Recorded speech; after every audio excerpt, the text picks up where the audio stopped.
Nous avons découvert qu'en fait, que ce soit l'écriture, toutes les sciences, c'est-à-dire que les mathématiques, tout ça, ça a été inventé par les peuples noirs. Le monothéisme, c'est-à-dire le fait de croire en un seul Dieu unique, ce sont les inventions, c'est l'invention des Noirs. Et comme ils sont de mauvaise foi, ils ont même blanchi Dieu. Et c'est très grave. Ils sont forts. Parce que, comme ils savent bien mentir, eh bien, les talents, c'est-à-dire la référence, c'est eux qui ont produit Dieu. Et nous pensons que tout ce qui est mauvais, c'est pour nous. Regardez par exemple, pour ceux qui s'intéressent à la Bible ou à d'autres livres, tout ce qui est ange, ça c'est blanc. Tout ce qui est noir, démon, c'est le noir. Et nous intégrons ça dans notre subconscient, au point que aujourd'hui, le noir arrive même à se détester, à s'auto-détruire. C'est tout ça, tout ce travail que nous devons faire pour dire non, la vérité doit triompher. Et ceux qui vont faire triompher la vérité, ce sont des gens qui écrivent, qui chantent, etc. Donc, je ne vais pas ici faire un cours, mais nous devons souligner que la médiathèque est un centre de rayonnement pour, par exemple, la vie des Gagnois, rayonnement au niveau national et au niveau international pour mémoire. Lorsque vous parlez de l'université de Sorbonne, ici à Paris, en 1258, eh bien, Robert Sorbonne avait fait un collège qu'on appelle le collège de Sorbonne. Ce collège-là est devenu, avec le temps, la brillante université de Sorbonne. Aujourd'hui, la médiathèque. Nous allons balbutier, c'est vrai, nous allons poser les bases, mais après nous, ça peut triompher. Et nous avons une grande ambition de nous étaler sur le continent africain. Ensuite, il faut savoir que la culture est une arme de combat.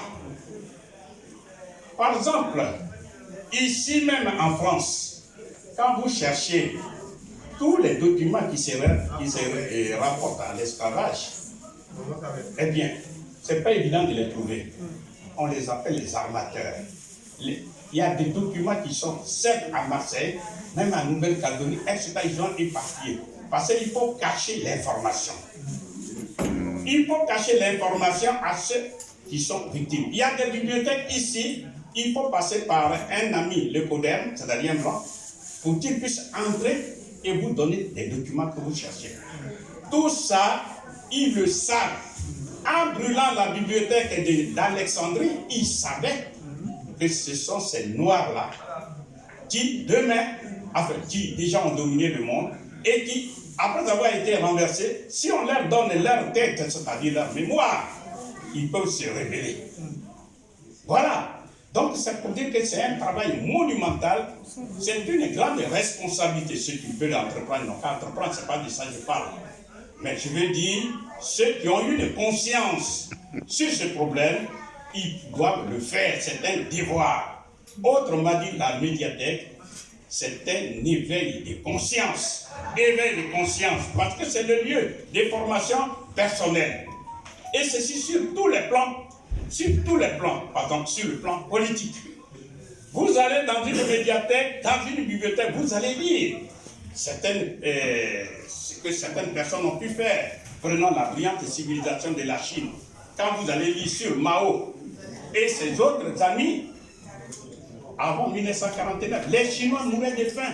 Ils mangeaient même de la chair humaine. Et ils étaient moins de 500 millions.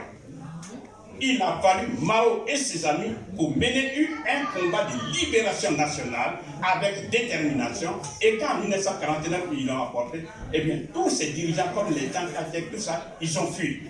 Ils ont pu asseoir brillamment, en tout cas solidement, la brillante civilisation que nous connaissons aujourd'hui, alors que la Chine a multiplié ses effectifs par 3. Aujourd'hui, c'est 1,5 milliard de personnes.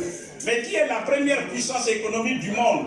Même si ça dira certains d'entre vous, hélas pour eux, 1000 fois, hélas, c'est la Chine qui est la première puissance économique du monde. La première puissance militaire et oculaire, ce ne sont plus les États-Unis, c'est la Russie. Vous comprenez? C'est pour dire qu'il n'y a rien qui soit statique. C'est vrai que nous, on nous a privés de l'essentiel, c'est-à-dire le sens de l'honneur et de la dignité. Il suffit de voir comment se comportent certains de nos dirigeants. Je ne vais pas dire que tous. Mais le sens de l'honneur et de la dignité. Prenons le cas de la Russie. Après 3 décennies d'humiliation, eh bien, depuis 1993, où on a démantelé la Russie, eh bien, il y a des jeunes comme Vladimir Poutine, qui ont intégré dans leur conscience la nécessité absolue de relever, comment on appelle le défi. Aujourd'hui, ce sont des jeunes de 25 à 35 ans qui ont fait de ces armes que les États-Unis n'ont jamais pu faire. Voilà. Aujourd'hui, vous voyez, vous êtes témoins oculaires. C'est pour vous dire quoi? L'éveil de conscience, c'est d'abord la première arme. Et nous devons nous atteler à ça. C'est notre responsabilité. Dans la médiathèque, vous avez la possibilité de vous former, ceux qui le veulent, militairement. Et ainsi de suite. Sur le plan économique, j'en ai parlé un peu, parce que je ne veux pas trop monopoliser, mais en tout cas, sur tous les plans, on peut se former. Donc, c'est un outil important. Ensuite, comme je disais, c'est le lieu de la formation de l'identité personnelle. Dans les pays asiatiques, là, la confiance en soi est très développée. Chez nous, c'est l'extraversion. Au point que nous doutons même de nous-mêmes. C'est monnaie courante de voir des Africains qui vont combattre d'autres Africains pour faire plaisir à l'occupant sempiternel. Vous comprenez? Quand je vis des images, par exemple, un Chinois qui est là, qui chicote un Congolais, c'est-à-dire en République du Congo, entouré des Aïrois. Ça, il n'y a qu'en Afrique qu'on peut voir tout ça. Et tout ça, pourquoi? Tout simplement parce qu'on est toujours à la sorte des autres.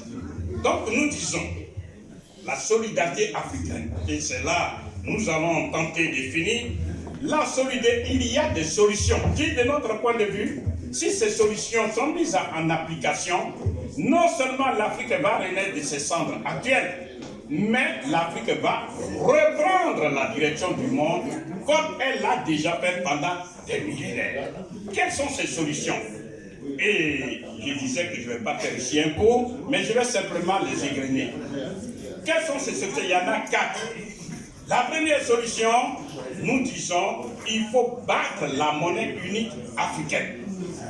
Quand les Africains vont avoir une monnaie unique, eh bien, puisque nous avons notre argent, vous parlez plus simplement, nous n'avons rien à faire avec le FMI, nous n'avons rien à faire avec la Banque mondiale, et nous allons financer nous-mêmes notre propre financement.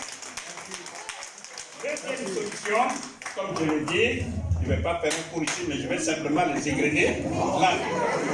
La deuxième solution, c'est l'industrialisation. Ça veut dire transformer les matières premières, agricoles, minières, minérales et énergétiques, chez nous, en des produits finis qui génèrent de la richesse qu'on appelle les valeurs ajoutées, lesquelles les valeurs ajoutées éliminent la pauvreté. Vous et moi, nous sommes ici en France.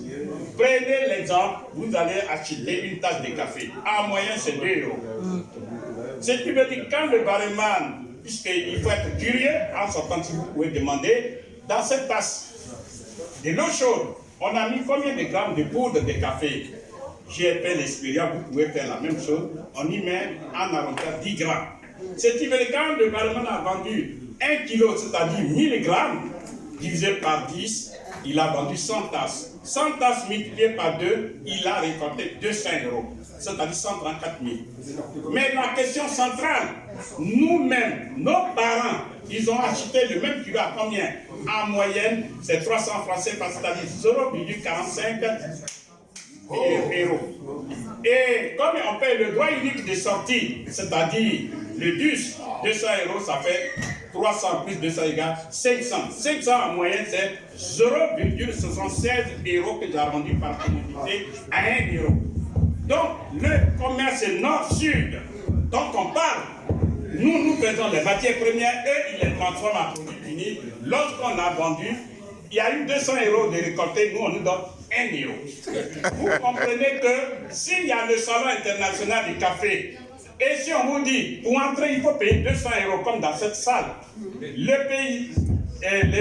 représentant de l'Afrique, il vient avec 1 €. On dit le droit d'entrée, c'est 200 €. Est-ce qu'il peut entrer dans ce salon-là? Objectivement, non. Il est exclu. C'est ce qu'on appelle un système économique excluant. Excluant qui? Celui-là même qui a produit la richesse. Wow. C'est le fils d'un paysan qui vous parle. Donc, c'est ce qu'on vous parle. Vous comprenez?